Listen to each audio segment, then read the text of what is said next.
시간 하나님께 감사 기도하시고 오늘 말씀 묵상 나누도록 하겠습니다. 하나님께 영광과 감사를 드립니다. 우리에게 생명과 호흡을 주시고 오늘 또 새날을 주셔서 감사합니다. 날마다 하나님의 은혜에 기억하며 살게 하시고 감사를 잃지 않는 삶이 되게 하옵소서. 오늘 또 하나님의 말씀으로 가르쳐 주시고 깨우쳐 주시고 말씀하시고 세상을 이기게 하옵소서. 예수님 이름으로 기도하옵나이다. 아멘. 네, 찬송입니다. 342장 너 시험을 당해. 너 시험을 당해 죄짓지 말고 너 용기를 다해 곧 물리쳐라. 너 시험을 이겨 새 힘을 얻고 주 예수를 믿어 늘 승리하라. 우리 구주의 힘과 그의 위로를 빌라. 주님 내 편에 서서 항상 도우시리. 내 친구를 삼가 잘 선택하고 너 언행을 삼가 늘 조심하라. 너 열심을 다해 늘 충성하고 온 정성을 다해 주 봉사하라. 우리 구주의 힘과 그의 위로를 빌라. 주님 내 편에 서서 항상 도우시리.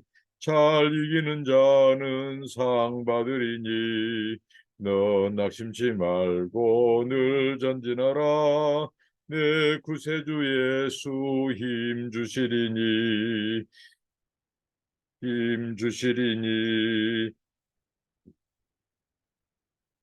주 예수를 믿어 늘 승리하라. 우리 구주의 힘과 그의 위로를 빌라. 주님 내 편에 서서 항상 도우시리. 아멘. 네, 하나님의 말씀입니다. 예레미야 15장 1절로 9절 말씀입니다. 여호와께서 내게 이르시되 모세와 사무엘이 내 앞에 섰다 할지라도 내 마음은 이 백성을 향할 수 없나니 그를 내 앞에서 쫓아내 보내라. 그들이 만일 네게 말하기를 우리가 어디로 나아가리요 하거든 너는 그들에게 이르기를 여호와께서 이와 같이 말씀하시니라. 죽을 자는 죽음으로 나아가고 칼을 받을 자는 칼로 나아가고 기근을 당할 자는 기근으로 나아가고 포로될 자는 포로됨으로 나아갈지니라 하셨다라. 여호와의 말씀이니라. 내가 그들을 네 가지로 벌하리니 곧 죽이는 칼, 찢는 개, 삼켜 멸하는 공중의 새와 땅의 짐승으로 할 것이며 유다 왕 히스기야의 아들 므낫세가 예루살렘에 행한 것으로 말미암아 내가 그들을 세계 여러 민족 가운데에서 흩으리라. 예루살렘아, 너를 불쌍히 여길 자 누구며 너를 위해 울 자가 누구며 돌이켜 네 평안을 물을 자 누구냐. 여호와께서 이르시되 네가 나를 버렸고 내게서 물러갔으므로 네게로 내 손을 펴서 너를 멸하였나니 이는 내가 뜻을 돌이키기에 지쳤음이로 내가 그들을 그 땅의 여러 성문에서 키로 까불러 자식을 끊어서 내 백성을 멸하였나니 이는 그들이 자기들의 길에서 돌이키지 아니하였습니다. 그들의 가부가 내 앞에 바다 모래보다 더 많아졌느니라. 내가 대낮에 파멸시킬 자를 그들에게로 데려다가 그들과 청년들의 어미를 쳐서 놀람과 두려움을 그들에게 갑자기 닥치게 하였습니다.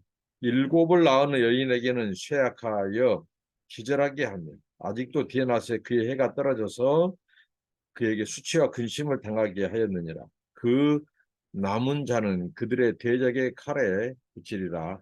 여호와의 말입니다. 자, 오늘 말씀을 통해서 하나님이 어떤 분이신지 저희가 잠깐 살펴보냐면요. 오늘 보면 하나님이 그토록 기뻐하시고 좋아하시는 중보 기도의 효력도 하나님의 속수무책, 하나님의 심판 앞에는 속수무책이라는 거죠. 그러니까 오늘 구약을 대표한 중보 기도의 대표적인 인물 두 사람이 거론되고 있습니다. 하나는 모세와 사무엘입니다.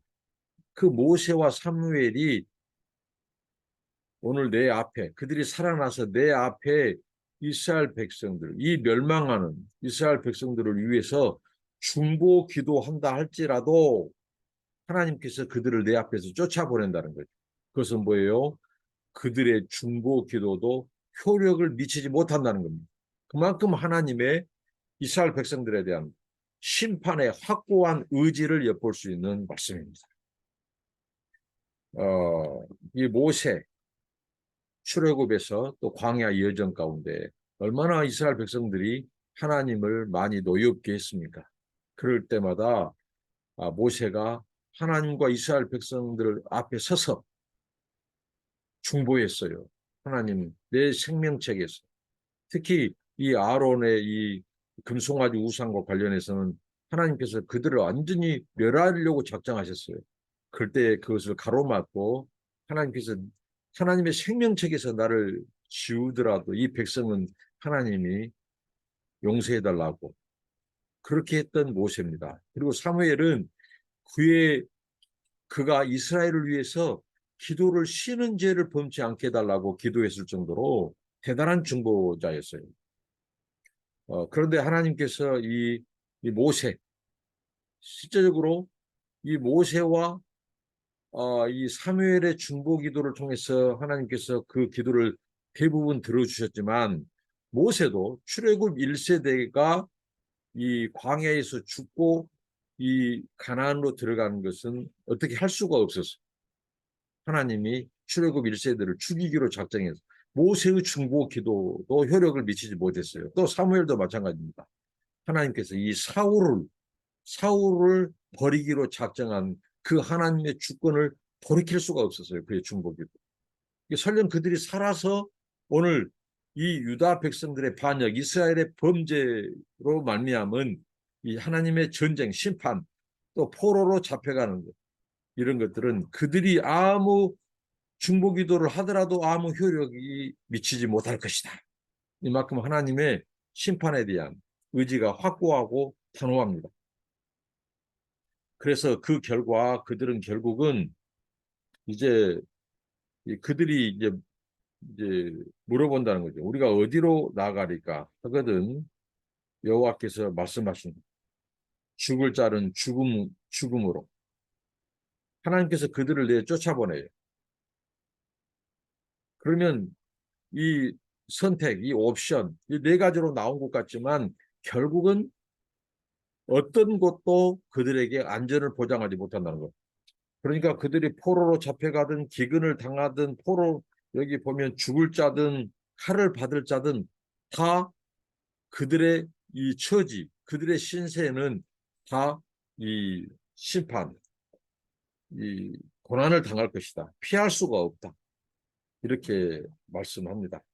그러면서 하나님께서 네 가지로 그들을 멸할 것이다. 말씀하시죠. 죽이는 칼. 이것은 전쟁에 적진의 군대가 와서 칼로 죽이는 거예요. 그다음 찢는 개.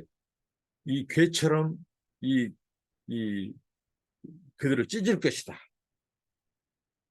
또 공중의 새처럼 삼켜버리게. 이것은 어떻게 보면 독수리나 하이에나에 비유한 거죠. 하이에나, 찢는 개, 삼켜 멸하는 공중의 새, 또 땅의 짐승으로 할 것이다. 하나님이 짐승을 풀어서 그 백성들을 심판하고 죽이리라고 하는 것입니다. 하나님의 확고부동한 심판. 근데 이 심판이 있기 전까지 얼마나 하나님께서 많은 회개의 기회를 줬냐는 거예요. 오늘 뒷부분도 나옵니다. 자, 그래서 하나님이 그들을 흩어버리겠다는 거죠. 그 다음에 하나님께서 여기 유다 왕 히스기야의 아들 므낫세의 범죄에 대해서 말을 합니다. 이 므낫세는 이 가장 오랜 통치를 했던 그리고 이 악한 왕이었어요. 그가 악한 왕인 것은 크게 두 가지입니다. 바알을 유다 백성들에게 끌어들인 죄, 그리고 인간 범죄. 인간 번제는 뭘까요? 바로 이 몰렉 신에게 자식들을 불로 바치는 것. 이런 죄를 끌어들인 자가 므낫세였습니다. 그리고 그 백성들로 하여금 이 바알의 제단을 쌓고 우상을 섬기도록 장려한 자가 므낫세였습니다. 하나님은 바로 이 므낫세를 심판하겠다. 그리고 이 므낫세의 이 명령, 므낫세의 이 지시를 따라 이 우상을 숭배하고 하나님의 길을 떠났던 그 백성들까지도 하나님께서 처형할 것이다. 심판할 것이다. 이렇게 말을 합니다.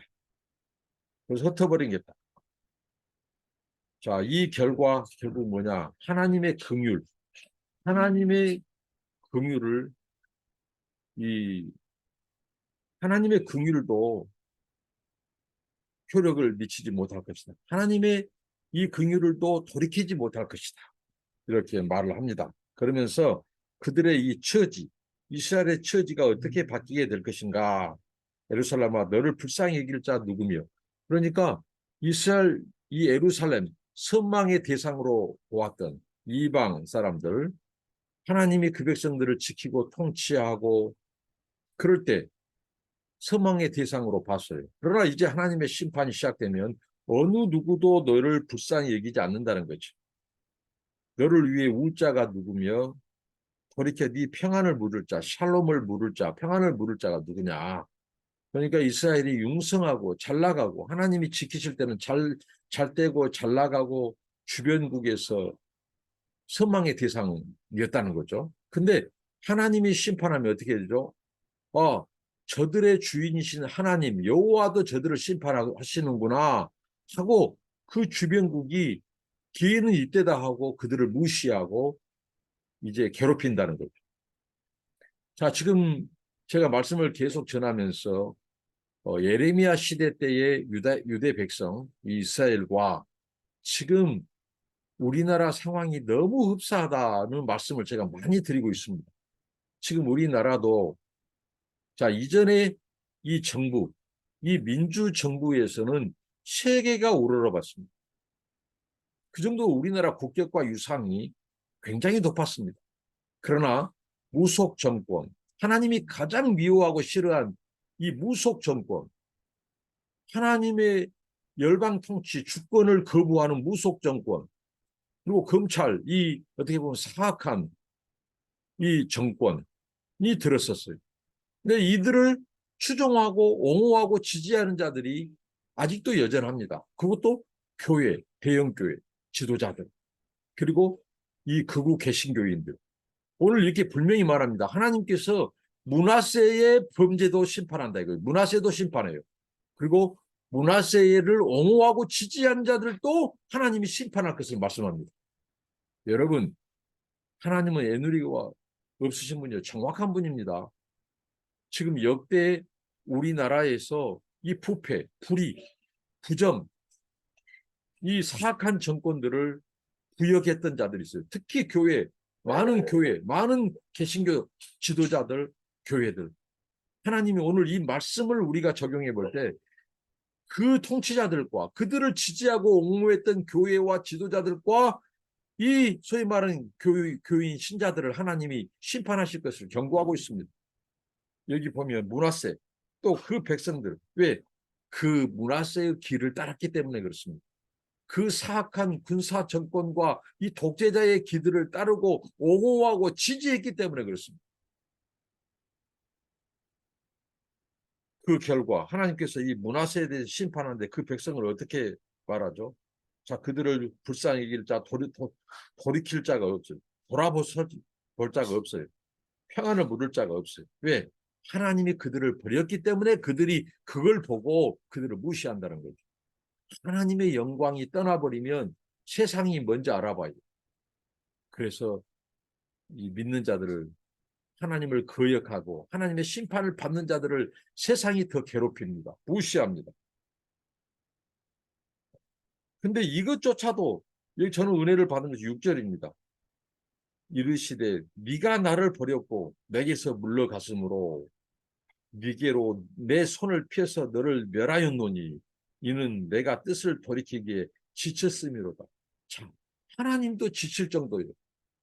심판은 하나님의 이 말씀을 듣지 않고 반역을 행한 그 백성을 향한 징계의 도구예요.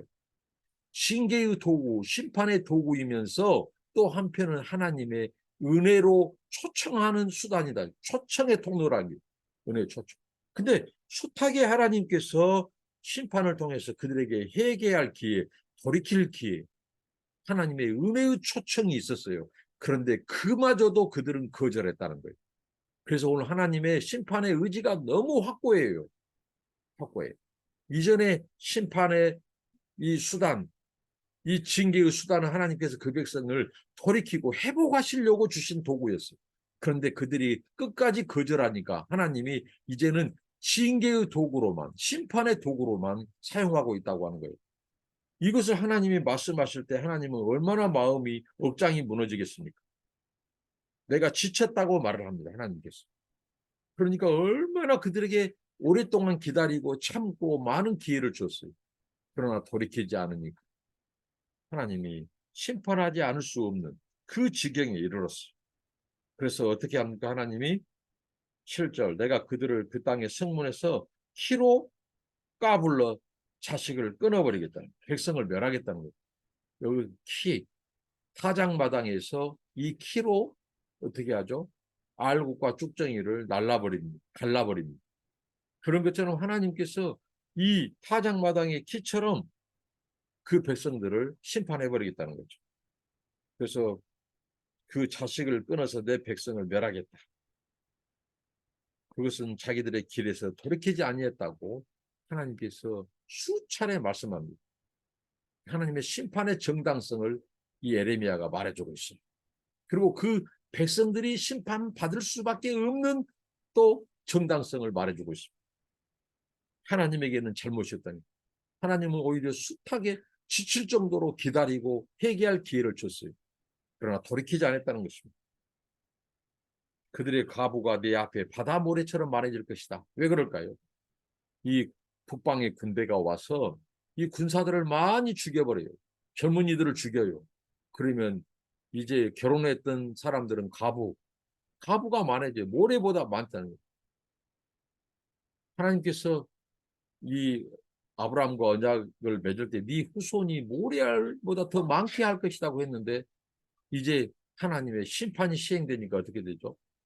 이 오히려 많은 남자 군인들이 죽으니까 가부가 모래처럼 많아질 것이다. 이렇게 그들의 신세가 역전돼 버린 거예요. 하나님의 심판. 이 모든 것을 역전되게 만듭니다. 처량한 신세, 폐허, 공허 이렇게 바뀌게 하는 것이 그들의 죄악이에요. 대낮에 파멸시킬 자를 하나님이 데리고 왔어. 그 예루살렘을 초토화시키고 폐허가 되게 하겠다. 놀라움과 두려움으로 어미들이 놀라게 될 거예요. 자식들이 죽으니까요. 그것도 갑자기 들이닥칠 거라고 말합니다. 일곱을 낳은 여인. 축복의 상징이죠. 이 일곱은 완전 수입니다. 축복의 상징이죠. 일곱 아들을 낳았다는 것은 그만큼 축복을 받은 여인에게도 과거의 축복마저도 아무 무용지물이 된다는 거예요. 그래서 그 여인도 기절하게 되고 대낮에 그의 해가 졌다. 이 건강에서 일곱을 낳았던 하나님의 완전 축복을 받았던 그 여인이 어떻게 되죠? 이제 요절하게 되는 거예요. 젊음의 때 해가 떨어져 버렸다. 그 여인도 죽게 되는 거죠. 그걸 말하는 그게 바로 이스라엘의 처지가 유다의 처지가 이와 똑같다는 거예요. 그에게는 수치와 근심을 당하게 할. 그 남은 자는 하나님께서 대적의 칼에 죽게 되는. 그러니까 하나님의 심판이 얼마나 혹독한지를 말해줍니다. 오늘 말씀을 통해서 하나님은 어떤 분이신가요? 하나님은 죄에 대해서 몇 차례 경고를 주고 회개할 기회를 줍니다. 그럼에도 그들이 돌이키지 않을 때 하나님은 심판하신 하나님. 그때 모세와 이 사무엘 같은 중보 기도자들의 기도도 효력을 발휘할 수 없는 그 결과 하나님의 긍휼마저도 돌이킬 수 없게 되는 이게 바로 하나님을 거역한 이스라엘 백성에 대한 하나님의 심판입니다. 심판은 하나님의 심판의 도구이자 징계의 도구이자 하나님의 은혜로 초청하는 통로라는 거죠. 여전히 심판하시면서까지도 그 백성을 못 잊어 하시는 그 하나님의 사랑과 긍휼, 자비가 일으켜집니다. 우리가 하나님의 그 사랑과 자비를 기억하면서 죄를 멀리하고 죄와 피 흘리기까지 싸우고 죄를 저지르 회개하고 돌이키고 또 하나님의 마음 그 백성이 돌이키고 돌아오기만을 위해서 지쳐버릴 정도로 향하셨던 그 하나님의 마음을 우리가 기억하면서 날마다 거룩한 삶을 사는 저와 여러분 되기 바랍니다. 기도합니다. 하나님, 오늘 에레미야 선지자를 통해서 주신 말씀, 하나님 아버지, 그 백성을 향한 그 안타까운 아버지의 말씀을 또 마음을 또 읽습니다. 그 백성이 수차례 하나님이 회개하고 돌이킬 기회를 주었건만 돌이키지 않을 때 그 백성을 이제 심판하시지 않으면 안 될 하나님의 그 안타까운 마음, 그리고 지칠 정도로 그들을 기다렸다고 하신 그 마음을 우리가 헤아리게 하옵소서. 하나님의 심판하실 때 중보 기도도 효력을 미치지 못하고 하나님 므낫세의 그 죄를 하나님께서 4가지 벌로 심판하시겠다고 하신 그것을 보면서 하나님 아버지 날마다 거룩하고 성결하고 하나님 말씀에 순종한 삶을 살게 하옵소서. 예수님 이름으로 기도합니다. 아멘. 감사합니다. 축복합니다.